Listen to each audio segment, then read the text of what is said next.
welcome to Select Arcane. Going to model horse shows is so much fun.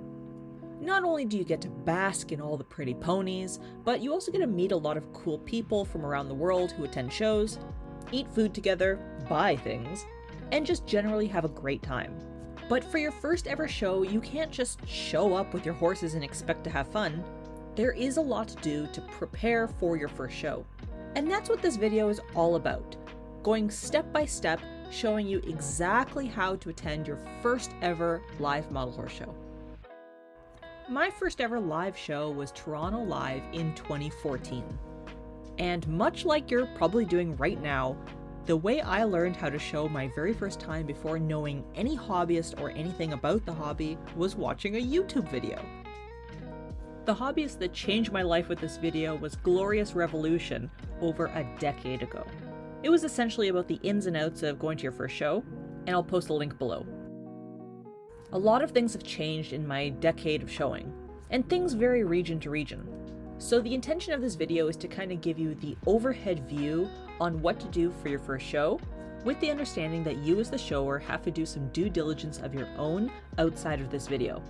So let's get started.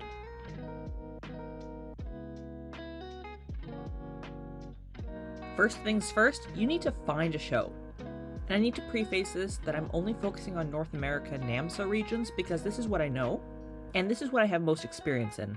But I'll chat about some helpful tips for other countries at the end of the video. So there are three main places to find where your next show is going to be. Gen Z and Gen A, I'm sorry, the hobby is very old. Very, very old. It started in the 50s, and it's predominantly on Facebook in North America. For the most part, each show has its own Facebook group and page.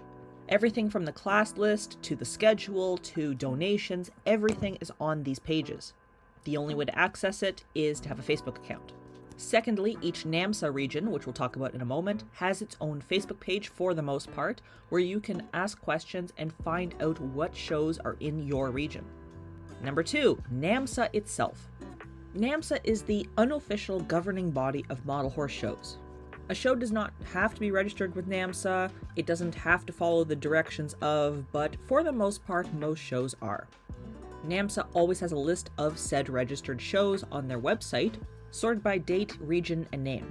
If you live in North America, you are already sitting in a model horse region.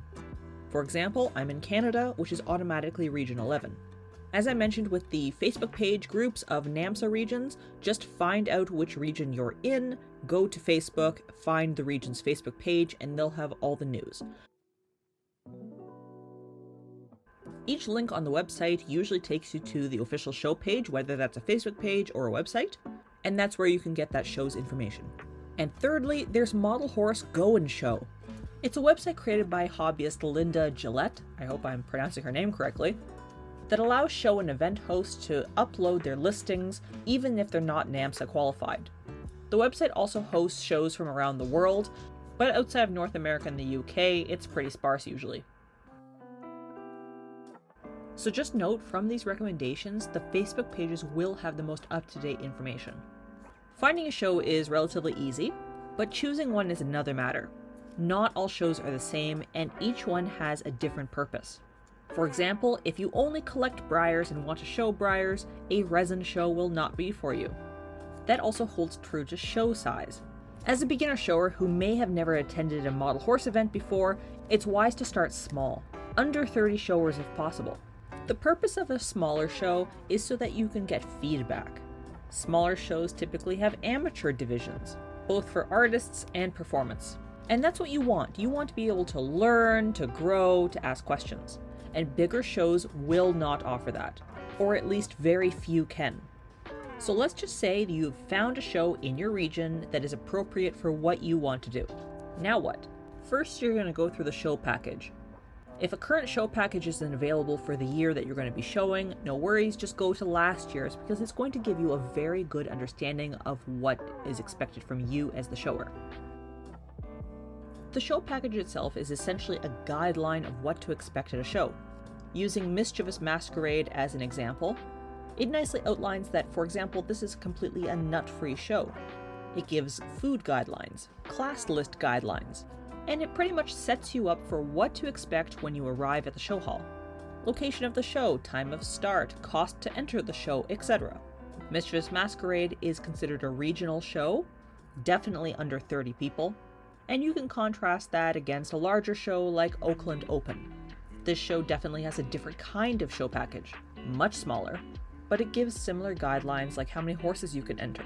In the specific case of Oakland Open, Sam, the show host, breaks down the show package across the Facebook page in itself, and had an entire email trail to go along with it. Show packages can be found on the Facebook pages or on the websites, and you'll be able to download them either as a PDF or a Word document usually. Class lists are the same way. They're going to outline the divisions, the classes in each division, and what championships will be available. Regional shows like Mischievous Masquerade have one championship per division. For example, Original Finish Briar will only have one championship. All the Briars fight for one champ and one reserve at the end, in contrast to larger shows that may do sectional championships. This means that like breeds compete against each other. For example, Original Finish Briar foals will compete against each other for a rosette. The drafts will compete against each other for a rosette, the ponies, etc. There may be 7 or so sectional champions, and then they fight for an overall champion.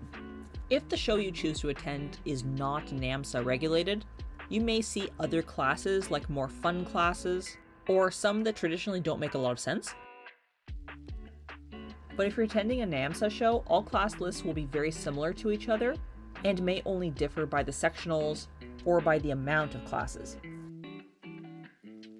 So speaking of class lists, this is how I get ready for a show with the class list. I just write my horse's name beside the classes that I'm destined to go into. And I find this very helpful because now I know exactly what time the horses are going to go up in exactly what order. I know others do this differently, like handwriting, but I like to type it in because my handwriting is insanely messy. When I'm done adding all my horses to the class list, I quite literally print it out.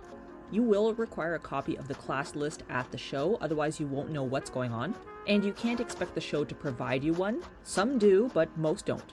This filled out list is also going to help with the packing that we're going to do in a moment. Leg tags are mandatory when model horse showing. You can purchase them at Staples, stationery stores, or Amazon has them. These are essentially the ID card for each horse. Triple check your show package because each region and each show does things very differently. Most shows and regions will do it like this, putting the horse's name and your initials on one side, and then the breed and horse's sex on the other. The initials I'm using are the initials I show with.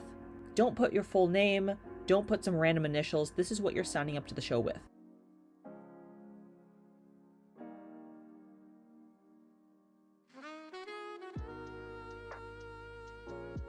Alternatively, some shows ask you to put all information on the same side of the tag. I know Region 8 does this, so you put the horse's name, your initials, the breed, the sex, all on one side, so that the judge does not have to flip it over. Region 10 and some other regions do it completely differently. You sign your horses up before the show and get a code printed out with a barcode attached. You apply it as a sticker to the leg tag, so that the judge doesn't have to touch the tag, they just have to barcode scan it essentially. A few other regions do this, but Region 10 specifically only allows this. Also, please note that I only have neon pink tags at the moment, but some shows only allow you to have white. Every single model must wear a leg tag. There is no exception. This is not only to identify which horse it belongs to who, but also as your horse picks up placings and ribbons, the judge is recording the results from the tag. We'll chat about that a little bit later. I personally like to apply my leg tags before I start packing as part of show prep. It will be one less thing to do when you're at the venue, so I recommend doing it ahead of time. Typically, leg tags are placed on the non-showing side of the horse. Most people put it on the back leg, but I have seen it done on the front as well.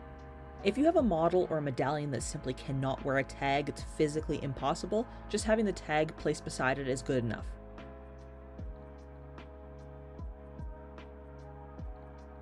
Have you ever seen model horse show pictures and been curious about those cards that are sitting in front of the model? These would be the breed or collectability cards. You can also have cards for performance, but we'll get into that in a moment. Let's just go one at a time to make things a little easier. Breed cards are the cards on the table in front of the model telling the judge with an explanation what exactly they're looking at. We're talking about the type of breed, the color, the pattern, etc. This is exceptionally useful and sometimes mandatory if you have an unusual coat pattern, like for example if you're trying to describe a Palomino thoroughbred. Some judges may not know that a Palomino thoroughbred is possible, but it entirely is, and you just need to describe and show what it looks like. Different judges look for different things, and it will differ by region as well. For smaller regional shows like all of Region 11, a card like this will suffice. It gives an example of what exactly the judge is looking at, a picture of a horse who may look like the model on the table, and a brief explanation. But for larger shows, judges will want more because there's more horses on the table to compare and they want more information. They may want to see what registry your horse is being conformed to, because that can differentiate what kind of horse is on the table. They may want to know what height your horse is, because again, that could differentiate what registry that is and if patterns or different colors are allowed in that registry. Collectability cards are only for original finished plastic. No resins, no customs, nothing else. They're essentially a card just describing what the judge is looking at. How many of the model were made, when it was made, the location of where it was made, does it have any special signatures? Anything to differentiate this model from others of a similar era. By the way, you can get all this information off of Identify Your Breyer, and when you show your model, you want to show props with it. For example, if the horse came in a very special box, had a special signature, or a specific costume, you would present that together with the horse on the table. If a show is being double judged, meaning that breed and collectability are running at the same time, you would have your breed and collectability cards on the table at the same time. If you are going to show collectability, you must have a card that is mandatory. Your horse will not be judged if there's no card on the table. For models like Peter Stone, where everything is essentially collectible, you may get one of a kinds or runs of 5 or so, they're judged mostly on workmanship, meaning how well the animal was painted. But saying that, you usually put a collectability card on the table anyways, just to keep all your bases covered. Performance cards are very much like breed cards. They describe what the model is doing, but they do take it one step further. Experienced showers will put exactly where that horse is on the course on their card, basically telling a mini story to the judge of what exactly is happening. It's an unspoken rule, performance cards are essentially mandatory. A judge may be confused on the exact event that you are trying to describe, or maybe the position, so a card clarifies exactly what you're trying to say. A card can be typed up on Word, made in Photoshop, whatever you really want, so long as they're printed and easy to read. This does mean no handwritten notes, and it's greatly discouraged to keep your cell phone on the table with a card on it. So make sure you have them ready for the show. And laminating them is not mandatory, it's just something I like to do so that they don't get torn or anything, and I can travel with them easily. They are of course reusable. To be honest, I'm not entirely sure what to call this step, but keeping some sort of organizational box or binder is very helpful at a show. I have my entire collection in this binder, and as I flip the pages you can see that they have all the information of what model it is on the front, but as I flip over the page you can see there's a pocket filled with a bunch of ribbons and name cards. When I'm actively at the show, as soon as I get an award, I put it in the binder with the corresponding horse. This binder also holds a lot of more information because it not only provides the make and model of the horse, the picture, etc., but it also has the value, which is very good for an estate if you're kind of at that stage, passing your collection on to the next person. It's also great to collect all of the cards together, that if you're interested in NAMSA Merit Awards, you can look that up on the website. Speaking of the cards, if you're going to a NAMSA registered show, your first and second placings are going to receive these cards. Green is for halter, otherwise known as breed. The card gives all the information like the show name, the dates that's valid, etc. Yellow is for non-halter, like workmanship and collectability. And pink is for performance. On the reverse side of the card, you fill out your name and the horse's name and what class they won, and you will need these cards to be written out correctly and valid if you want to go to the nationals in Kentucky, USA. Alternatively, these cards also work at BMEX in the UK, which is the UK nationals. I know a lot of other people organize their collections with Excel sheets or programs, but this is just the physical way I do mine for the show. Packing for your show kind of depends on how far you're going to be traveling, but let's just assume you're going to be going by car. It's very traditional to use a tote like this, and to pack your horses in pony pouches.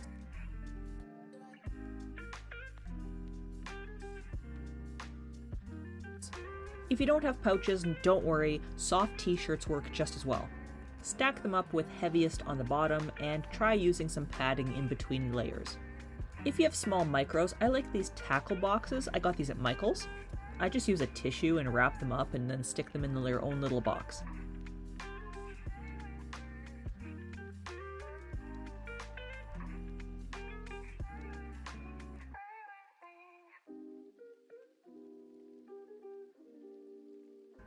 I put the horse's name in painter's tape on the outside of the box so I know exactly which compartment has a micro. This makes repacking really easy as well.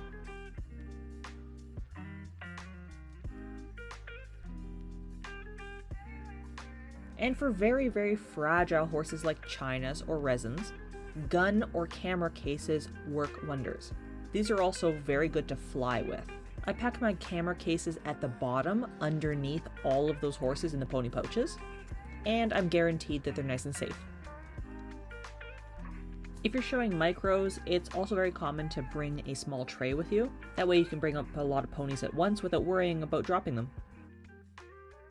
You're likely going to have a lot to bring with you, and it's very normal for people to bring their own dolly with them. A few extra items that I pack are a tablecloth. Usual show tables are extremely long, rectangular, and I'm sorry, I really wish I could tell you the dimensions, I'm not sure. As well as signage, like your studio. And some shows request that you bring a pause off sign, because the show may be in a public space and onlookers are wandering around.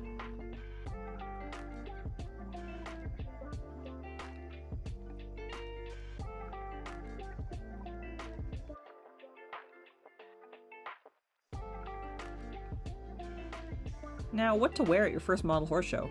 Whatever you want, of course. Just know that you're going to be walking a lot. You're going to be really, really sore at the end of the day. So really comfortable shoes is a key. A sweater just in case it gets chilly. And I'm a little old-fashioned, but I wear an apron. That way I can store my brushes, tags, whatever I need in my pockets instead of running around going back to my table. I don't see many other people do this anymore. They used to when I first started showing, but pretty vintage. So if you've gotten to this point, we can assume that you're ready to roll. Shows typically start very early morning, around 7 or 8 a.m., maybe even earlier, so hobbyists who come from further away tend to stay at a hotel. If you aren't used to road trips, you can always ask local hobbyists who are going to be attending the show, as well as the show host for hotel or lodging recommendations. Showers typically conglomerate around the same hotel, so it's really nice to leave all at the same time, and many book Airbnbs together to keep costs lower. Now, just because you see my dogs traveling with me here does not mean I ever bring them to the show. They sleep at the hotel, and Eric takes them for a little sightseeing. It's also very popular to caravan with hobbyists, multiple cars following each other, or to carpool. You can ask about these specific things on the show page, and people can answer your questions and join in. If you are planning to cross international borders from Canada to US or vice versa, please note that I do this all the time. It really is not that scary. Bring your passport with you, and they will ask questions about where you're going, what are you doing, and why do you have so many horses with you. I always say I'm going to an equine art show. Sometimes they want more detail, and sometimes I give them the show website or a little bit more information. The border guards always look at me in alarm and wave me through right away. So if you have your passport, really do consider showing in Canada or Mexico, because both are NAMSA regions.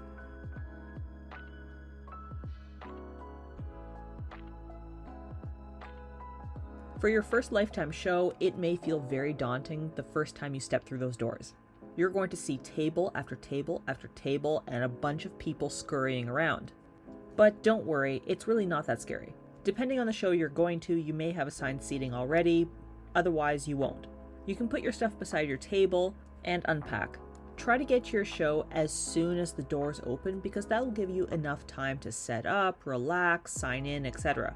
And please note, some shows do have setup the day before available, but that varies from show to show.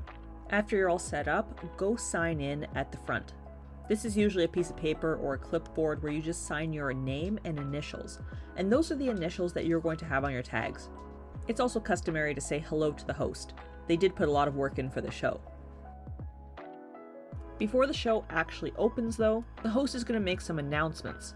Basically how the show is going to flow, what rings are up first, a reminder to sign in, a reminder to buy raffle tickets, etc. And then from there, things can go either one of two ways. All rings might be running at the same time, or they'll be staggered. This happens more at regional shows. For your first year or so of showing, I would stick in a pretty low number. Don't bring too many horses, don't show in too many rings. Otherwise, you might get very overwhelmed. But here's the guide to successful showing. The judge at the assigned ring is going to announce, with probably a microphone, what class is up next and what's loading. You're to bring your horse up if you have it in that class, set it on the table, brush it off, make sure there's no lint, place your reference cards, make sure your tag is facing the correct way with breed and sex up, and that's it. If you have a micro or a really small model, you can put it on a little stand, that's totally okay, and head back to your table.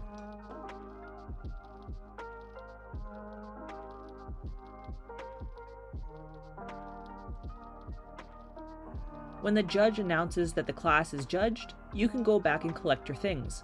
There'll be ribbons and placings on the table, as well as NAN cards. I like to scribble the horse's name on the back of each ribbon so I know what I'm getting. And if you want a NAN card, congratulations, fill it out right away. Place that stuff in your binder. Depending on the show, you may have callbacks for first and second, or just first. Check your show pack for that. And some shows also have designated zones for callback horses to stay and wait before their division closes. The judge will then judge them on the spot all together, place the rosettes, and then announce for you to come back. If you have overall championships after that, or you didn't have sectional champions at all, bring your horse back together with its placing and NAN card and documentation, and place it on the table to wait for the judge to go over it. It depends on timing for each class, but you can kind of guess between 5 and 10 minutes per class. It really just depends on what division you're showing. Performance will take a lot longer compared to breed. And yes, 5 minutes per class does seem like a very short amount of time, so you have to be on your toes and laser focused. Halfway through the day, they'll stop for lunch. You'll know before the show if lunch is provided, or if you have to run out and get it. The day will finish up, and there may or may not be invitations for dinner afterwards. But that's it. Congratulations, you have successfully completed the Select Arcane crash course in model horse showing. If you want to learn a lot more and kind of dive into exactly what the judges are looking for, why are you doing things like this, or where to place your horse, I have a whole seminar. It's like an hour long. And I recommend you watch my Globetrotter videos because I dive into regional differences and show off some of the more popular shows. Now, I did promise to chat about other regions outside of NAMSA. If you're not from North America and you're interested in model horse showing, this includes Russia, Sweden, France, Spain, Poland, Ukraine, the Netherlands, and Germany. All of these countries operate nearly exclusively on Instagram, which I find very frustrating. Germany and Sweden do have their own website and blogs where you can find information. The UK, Australia, and Canada operate on Facebook. Whew, I think I covered everything. And if you like this video, please like and subscribe. You can follow me on Instagram at SelectArcane or on Facebook by the same name. Thanks so much for joining, and I really hope to see you new model horse showers at my next show.